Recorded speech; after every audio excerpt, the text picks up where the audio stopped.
top 4 answers are on the board. Okay, sa isang pageant, nanalo yung isang candidate. Pero hindi naman siya deserving. Paano kaya siya nanalo? Go! Mohammed. Niluto. Niluto! Oh, wala. Okay. Na kayo. Again, you have to be very specific. Sa isang pageant, nanalo ang candidate pero hindi naman deserving. Paano kaya siya nanalo? Go. Sige. Go, Kenny, go! Wala rin. Okay. Okay. Bibigyan natin ng chance si Howell. Okay. Again, sa pageant, nanalo yung candidate na hindi deserving. Paano siya nanalo, Howell? Boyfriend or girlfriend, one of the judges. Nandyan ba ang may influence sa judge? Okay. Christian, pwede pa ang top answer, ha? Again, sa pageant, nanalo yung candidate na hindi deserving. Paano kaya siya nanalo? Nagbayad. Nagbayad. Top answer. Christian, pass or play? Play. Of course, let's do it. Final round.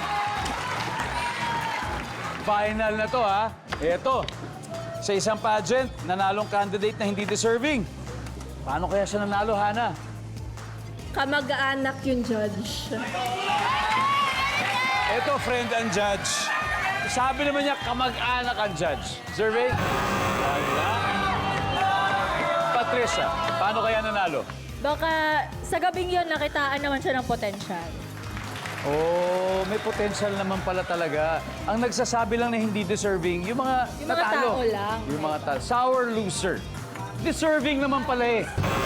Oh, gentlemen, stop. Again, one last. Sa pageant, nanalo yung candidate, hindi deserving, ha? Paano siya nanalo? Relatives. Relatives. Relatives din, no? Naku, wala. Again, nanalo ang candidate na hindi deserving. Paano siya nanalo, Mohammed? Sikat siya. Sikat siya. Rizmel? May kamag-anak na politiko. May kamag-anak na politiko. Ezekiel? Kamag-anak yung judge. Kamag-anak yung judge. Howell for the win. Again, nanalo yung candidate sa pageant, hindi deserving. Paano siya nanalo? Nanalo siya dahil kinaibigan niya ang buong organizer. Okay. Buo! For the win, nandyan ba ang sagot ni Howell? Kinaibigang lahat eh. Survey says...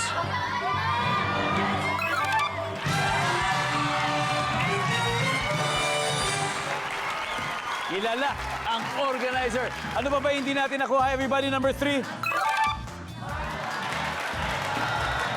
Sinabotahe yung kalaban. Siguro tinago yung gown, sinunog yung sapatos, sinira ko ano-ano. Ang ating final score, King of the World Philippines, 543. Miss Pearl of the Orient, ladies. Thank you very much. Maraming salamat. Thank you, Patricia. Thank you. Christian, thank you very much, ladies. Pag-uwi pa rin kayo ng 50,000 pesos. Maraming salamat.